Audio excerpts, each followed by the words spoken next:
In the near future, eugenics rules society and most people are perfectly engineered in labs. Everyone is registered in a genetic database and those who were made in labs are classified as valids, while those conceived naturally are known as invalids because they're more susceptible to genetic disorders, from actual illnesses to just baldness. Genetic discrimination is technically illegal, but employers still take urine tests or even the saliva on the resume envelope, which results in genotype profiling. This meant invalids are always relegated to menial jobs. At his apartment, Vincent takes a long time to shave and scrub himself until his body is spotless, then he burns any hairs and dead skin that could have fallen. Next he takes a urine bag from the fridge and connects it to his groin so he can pass it off as his own. He also puts a bit of blood inside a fake fingertip, which he carefully attaches to his actual finger. Afterward Vincent goes to work at the Gattaca Aerospace Corporation. Every employee must prick their finger for an identity check to be allowed in, and Vincent lets the machine take the blood from his fake fingertip. Then he sits at his desk and works on a computer, running different spaceflight plans. Every so often, he cleans all DNA traces from his keyboard with a little device. The mission director comes by and shows his respect for Vincent's cleanliness. He also confirms he's been chosen to join the flight to Saturn's moon Titan in a week. After the man is gone, Vincent secretly opens a jar and sprinkles some skin, hair, and nails around his workstation. Then he puts a hair on the comb that he keeps in his desk drawer. Later Vincent is put through a substance test to check he's clean before the mission. Using the hidden bag, he offers the urine sample and when the doctor checks it on the machine, the result says his name is Jerome and he's a valid. After work, Vincent goes to watch another aircraft leaving Earth and his co-worker Irene comes by to congratulate him for getting the mission. She also points out he's the only employee that watches every single launch every day. A flashback then begins showing Vincent's early life. His parents had a quickie on the beach and his mother accidentally got pregnant, so Vincent was born naturally, which was already rare back then. As soon as the doctors grabbed him, they took a blood sample and concluded he had a high chance to suffer from many conditions, so his life expectancy was 30 years. Vincent's childhood was quite difficult because every little thing like a runny nose or a little scratch were treated by his mother as a fatal threat. No school would accept Vincent as a student because insurance wouldn't cover any trouble he got in for his bad genes.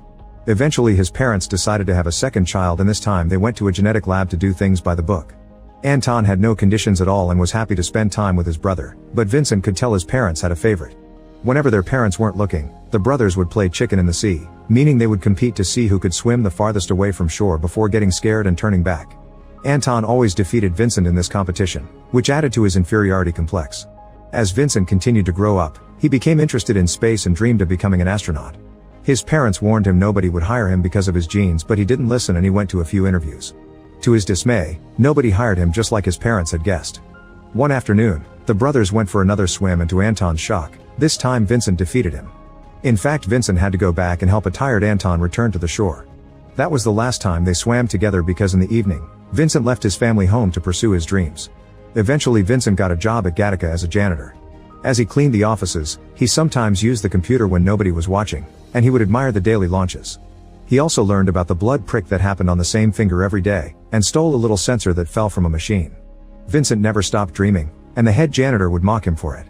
In his apartment, Vincent would never stop exercising, which could take a toll on his body. Desperate for progress, in the end he decided to contact a man in the black market who introduced him to the real Jerome, a former swimming star with great IQ and perfect health except for his legs. He was paralyzed after being hit by a car and became wheelchair-bound. The incident happened overseas and wasn't recorded, so nobody knew Jerome became an invalid. Vincent paid both men to get Jerome's identity and a long transformation process began. He got contact lenses to replace his glasses and get Jerome's eye color. He also cut his hair and styled it like Jerome's. ID pictures wouldn't be a problem because nobody paid attention to those anymore. Everything was DNA dependent. The last issue was that Jerome was taller than Vincent, meaning that Vincent had to reluctantly undergo a painful procedure that broke his legs and extended them until the heights matched. Vincent moved into Jerome's apartment to also have his address, and during the first few days he had to rest to recover from the procedure, meaning he was often in pain. During those days Vincent learned Jerome's signature and how to write with his other hand while Jerome kept filling bags with urine and blood. One day Jerome showed Vincent his silver medal to remind him he has a lot to live up to. Jerome also told Vincent to call him by his middle name Eugene so that Vincent could get used to being called Jerome. When the day for Vincent's interview finally came, he took a urine bag and tested it on the machine only to get an error message because the urine contained alcohol. Vincent started yelling at Jerome for the consequences of his addiction, and after testing a bunch of bags, he found the last one was clean and took it with him. At the office, the doctor ran the test and the machine confirmed Vincent was Jerome, therefore a valid. They didn't send him to an actual interview, he just got instantly hired for his IQ. From then on, Vincent had to scrub his body thoroughly every day to get rid of loose skin, nails, and hair, which was all burned in an incinerator. All the clothes were kept in sealed bags to avoid contamination. While working, Vincent would spread Jerome's samples on his desk to keep up the illusion and use the fake fingertip with Jerome's blood to pass the identity check at the door. Nobody ever suspected anything.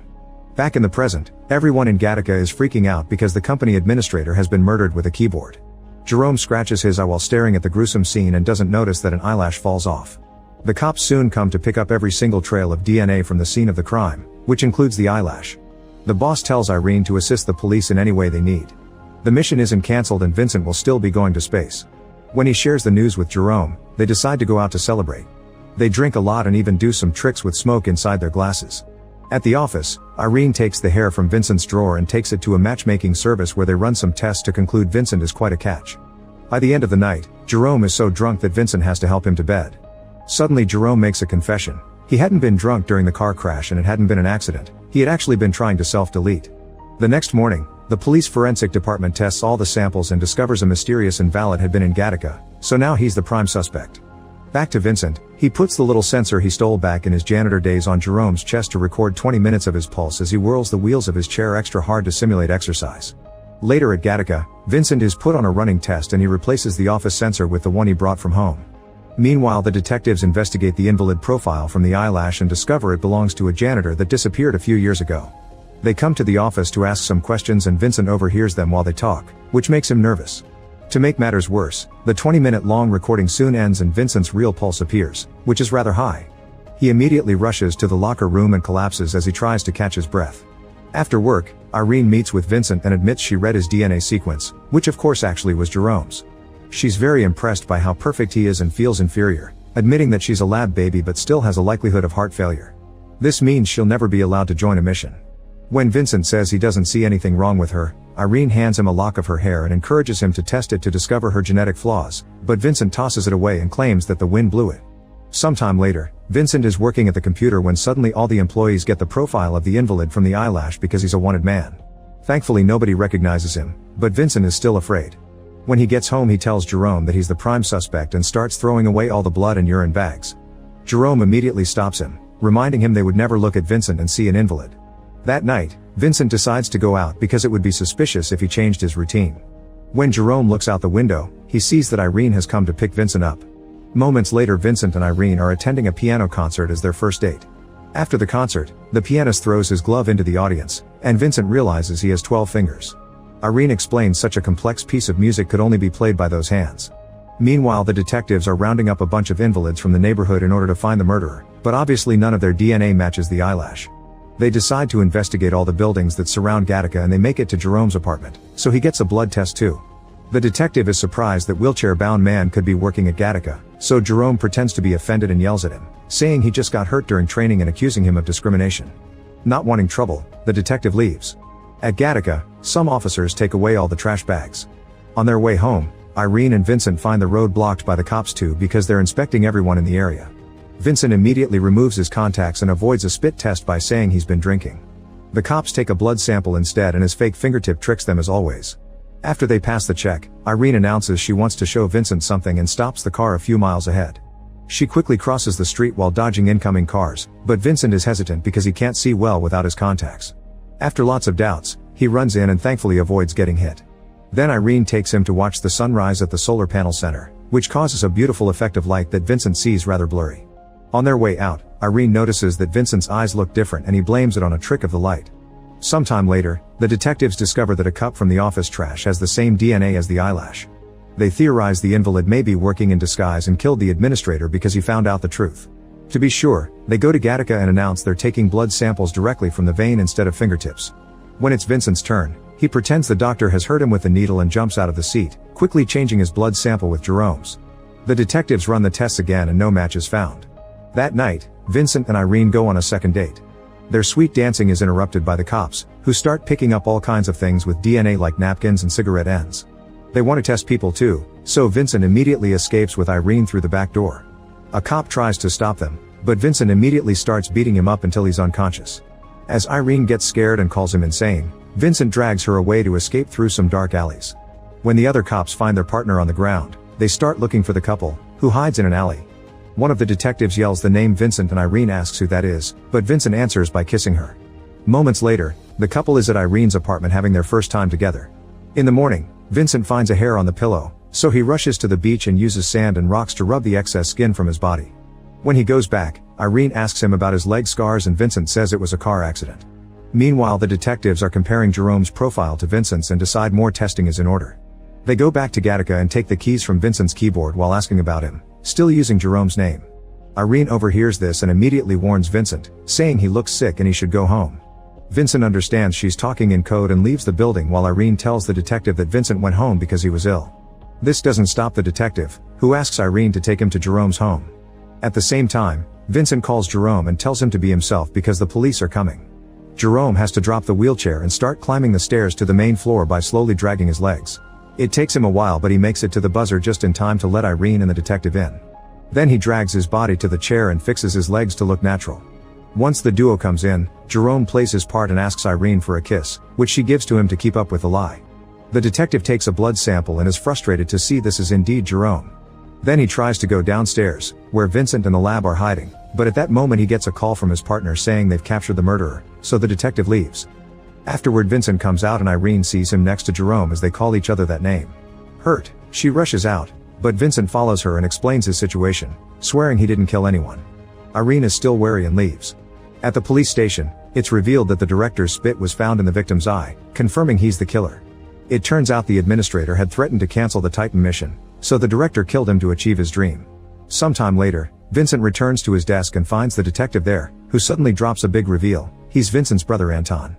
They hadn't recognized their faces at first because they hadn't seen each other since their teen years, but Anton started to get the clues together during the investigation.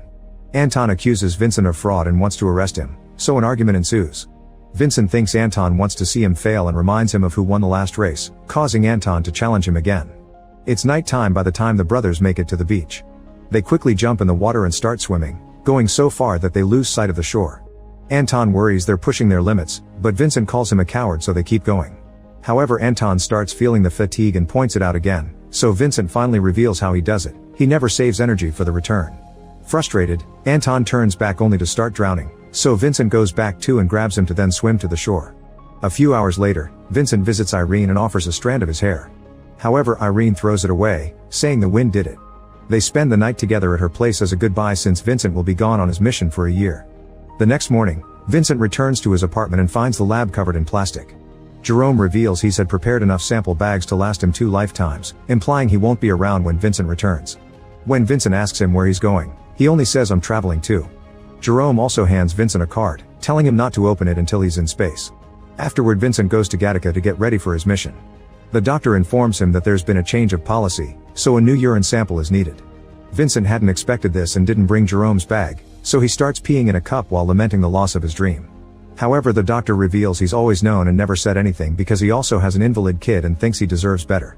The machine offers the wrong profile, but the doctor changes it for Jerome's and lets Vincent pass anyway. Before he leaves, the doctor informs him that he knew because Vincent always grabbed his member with the wrong hand. At the apartment, Jerome grabs his silver medal and enters the incinerator, ending things for himself. At the same time, Jerome gets on the spaceship and leaves the planet. Once Vincent is far enough, he opens Jerome's card and discovers a large lock of his hair. Now Jerome has technically visited space as well. Make sure to subscribe and turn on notifications so you can watch more videos like this. Thanks for watching.